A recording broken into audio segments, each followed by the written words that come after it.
And let me tell you, I have never been more afraid for my life than Leslie starting to drive this rental car that we got. San Jose, probably. It might have been San Jose.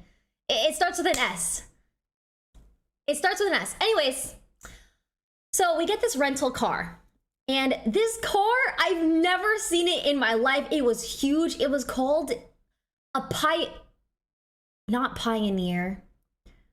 The brand is Jeep, but it was a huge car. Huge car. It ended with ear. Does anyone know what I'm talking about? Does anyone, a single person? Wagoneer! That's the one. It was called a Wagoneer. And I was like, this is a strange car. I've never heard of this car in my life, a Wagoneer.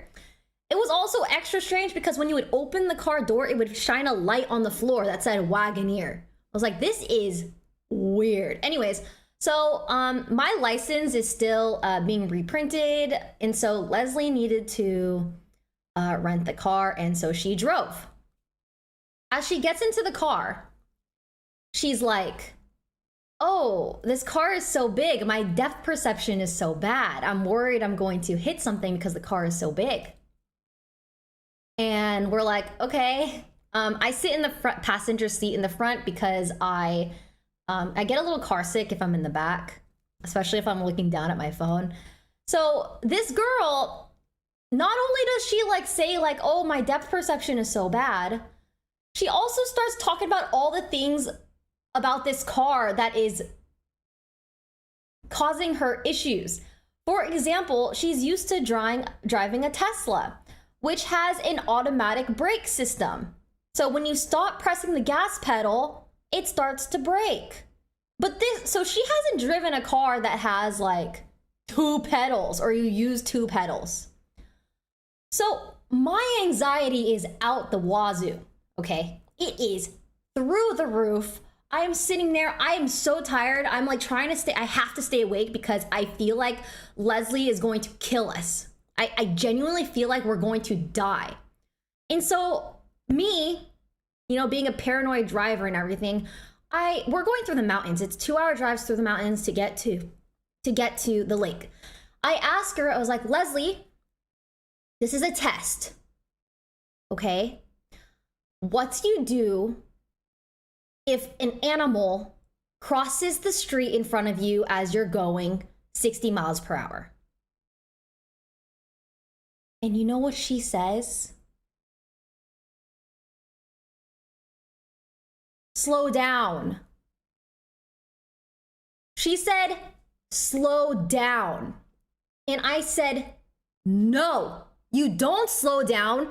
You're supposed to just floor it. Like you're supposed to go forward. You're supposed to hit it. You do not put our life on the line for an animal crossing the street. I was like, I started scolding her. I was like, do you know?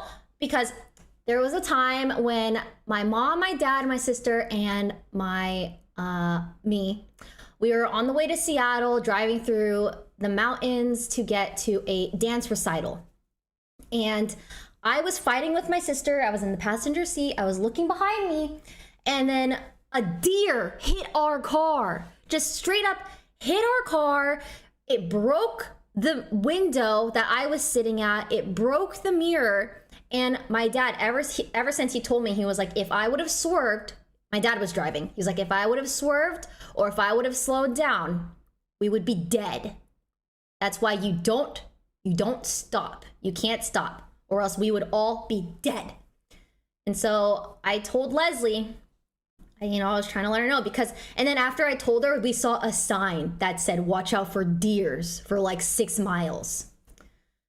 And Leslie is panicking. She's panicking. She's driving and there's like a cardboard box on the road right after I tell her this, like you're supposed to just keep going. There's a cardboard box on the road and this bitch just, not only does she slow down, like she slams the brakes, she swerves. And I was like, okay, this is fine. It's a test. It's a test. This is a good test for what we're not supposed to do when, something is in our way. Yeah, she panicked. So, you know, it's fine. Moral of the story is that she learned a bit about driving, some lessons about driving, and she did take us there to safety.